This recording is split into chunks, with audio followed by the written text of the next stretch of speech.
வணக்கம். காரைக்குடி இந்திரா நகர் புதுத்தெரு.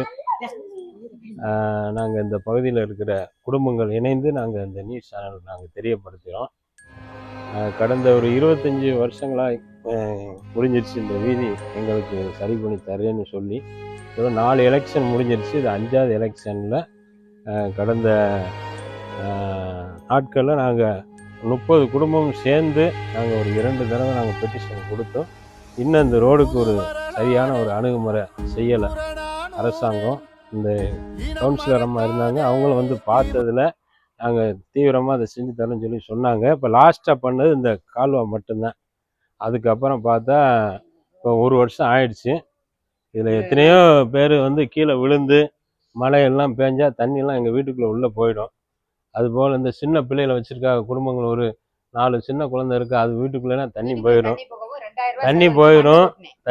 அது போக பாம்பு பூச்சி ஓட்டை எல்லாமே உள்ளே போயிடும். இவ்வளவு சிரமத்தில் இந்த இந்திரா நகர் புதுத்தெரு சிட்டிக்கு உள்ளே இருக்கிற ரோடு தான் அது. நாங்கள் தகவல் சொல்லியும் அரசாங்கம் நடவடிக்கை எடுக்கலை. எங்களுக்கு ஒரு பெரிய உதவி நீங்கள் செய்யணும் அப்படின்னா இந்த நாட்களில் இப்போ இருக்கிற அரசாங்கம் எங்களுக்கு இதை சரி பண்ணி எங்களுக்கு தரணும். ரோடு, டியூப் லைட் வசதி, தண்ணி வசதி, கால்வா, இது எல்லாத்தையுமே எங்களுக்கு சரி பண்ணி தரணும். ஒரு 30 குடும்பம் சேர்ந்து நாங்கள் தெரியப்படுறோம். கீழே விழுந்து தையல் போட்டிருக்கோம் பாருங்க. ரோடு சரியில்லை. இந்த நெத்தியில இருக்கிற ஒரு 30 குடும்பங்களுமே மற்ற ஏரியாக்கள்ல இருக்கிற ஜனம் மாதிரி ஒரு போராட்டமோ இல்லை ஒரு பிரச்சனையோ அதிகாரிகளை போய் தொந்தரவு பண்றதோ எந்த சூழ்நிலைக்கும் நாங்க போகல. இப்ப நாங்க வந்து எப்படின்னா, சரி இந்த திட்டத்துல நேர்த்தியா எங்களுக்கு பண்ணி கொடுத்துருவாங்கிற ஒரு நம்பிக்கையில நாங்க தெரியப்படுத்துறோம். மற்றபடி வேற எங்கள்கிட்ட எந்த விதமான இதே நாங்கள் அவங்கள குறை நாங்கள் சொல்லலை. இந்த இப்போ அடுத்து என்ன 1 மாதம் போச்சுன்னா மழை ஸ்டார்ட் ஆயிடும். அதுக்கு முன்னாடி நீங்கள் இதை போட்டு கொடுத்தீங்கன்னா ரொம்ப உங்களுக்கு உதவியா இருக்கும். ஆமா, அந்த ஏரியால வந்து நம்ம 2 வீலர்ல ஓட்டி வர்றதே ரொம்ப கஷ்டமா இருக்கு. எங்களுக்கு சீக்கிரம் ரோட போட்டு தர சொல்லுங்க பிரபு ஐயாவை.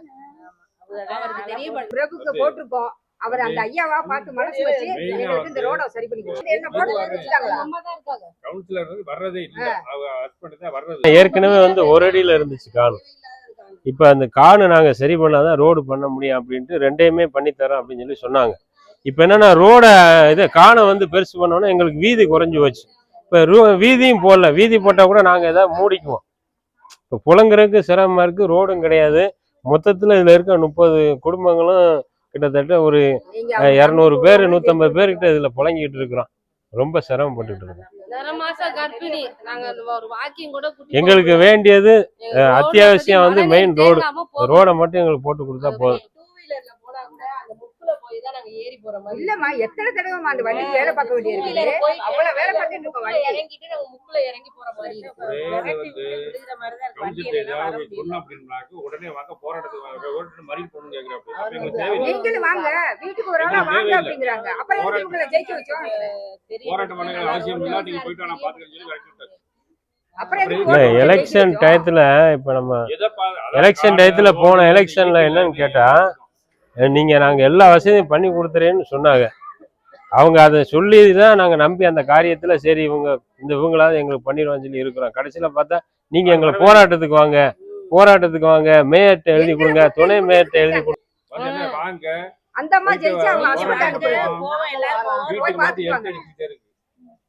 பல அதிகாரிகள் சொல்லி ஈபில வந்து பாத்துட்டு நாங்கள் வாங்கி கொடுங்க, வாங்கி கொடுங்க, அப்புறம் அதுக்குள்ள கூலியம் கொடுங்க அப்படின்னு. அப்ப ஈபிங்கிற தேவையில்லை எங்களுக்கு. அந்த லைன் போஸ்ட் வேணா புடிட்டு போட்டு எவ்வளவு கிட்டத்துல வருதுன்னு பாருங்க. நாங்க வீட்டு இருக்கிற குடியிருக்க பக்கத்துல ஒரு ஜெனரேட்டர் போட்டு நாங்க கண்டெடுத்துக்கிறோம். ஒரு அடிதான் வித்தியாசம். நீங்க போட்டு தரலன்னா இது அத்திப்பட்டி கிராமம் மாதிரி ஆயிரும். இது எதனால இப்படி வச்சிருக்காங்கன்னு எனக்கு தெரிய மாட்டேங்குது. அந்த ரோடு போட்டாங்க, இந்த ரோடு போட்டாங்க, இது மட்டும் ஏன் அப்படி போட மாட்டேங்குது? இது கிட்டத்தட்ட இப்ப 25 வருஷ காலமா இப்படிதான் இருக்கு. அந்த பக்கமெல்லாம் ரோடு போடுறாங்க. இதெல்லாம் பாவமா முடிச்சு அங்க போய் ரோட்ல போய் தூக்கிட்டு போறான். இந்த இப்ப முடியாம இருக்காரு. நேத்து ஆட்டோ எல்லாம் தூக்கிட்டு வந்தோம். அதோட கிடமை தானே ஒரு அம்மா சட்டையே போச்சு தெரியுமா? அத கூட சொன்னோம், ஆனா சட்டையே பண்ணல. கீழே விழுந்ததுதான், தட்டி விட்டு கீழே விழுந்ததுதான். அதையாவது எங்களுக்கு அத்திப்பட்டி கிராமம் இல்ல இது. நீங்க ரோட போட்டு கொடுங்க முதல்ல. சொல்லி நீங்க அவங்களுக்கு தெரியப்படுத்துங்க. ஆமா, தெரியப்படுத்துங்க. இப்போ உள்ள அரசாங்கம் எங்கள் நம்பிக்கையா உங்கள்கிட்ட சொல்கிறேன். அதுக்கு உறுதுணையாக இந்த நியூஸ் சேனல் வழியா சார் பார்த்து இந்த இடத்துக்கு வந்து அவர் ஒரு கண்ணோட்டம் விட்டுட்டு அதுக்கப்புறம் அவங்க வந்து செஞ்சு தரேன். பார்க்க சொல்லுங்க அவரை. சீக்கிரம் ஒரு இமிடியேட்டா ஒரு அவரை road ஜெயிக்க போட்டு வச்சிருக்கோம். அவர் பண்ணுவாருன்னு சொல்லி ஜெயிக்க வச்சிருக்கோம். வந்து பார்க்க சொல்லுங்க முதல்ல. ஏன்னா இந்த வீட்டுல ஒரு முதல்ல வயசான அந்த ஐயா பக்கம் இருக்காரு. பின்னாடி வந்து ஒரு காம்பவுண்ட் அவரை இருக்குது. அதுல கூட்டிட்டு நிறைய போக வந்து முடியல, அவர் பாம்பு ஆட்டோல கூட்டிட்டு போக முடியல. இருக்கு. இங்கிருந்து அங்க வரைக்கும் ரோடு வரைக்கும் போயிட்டு அப்புறம் ஆட்டோ பிடிச்சு போறோம். உள்ளதான் படுத்துருக்காரு. ஆமா, இங்க வந்து இங்க உள்ளவர் தான். எந்திரிக்க கிடக்குற ரோட விழுந்தது.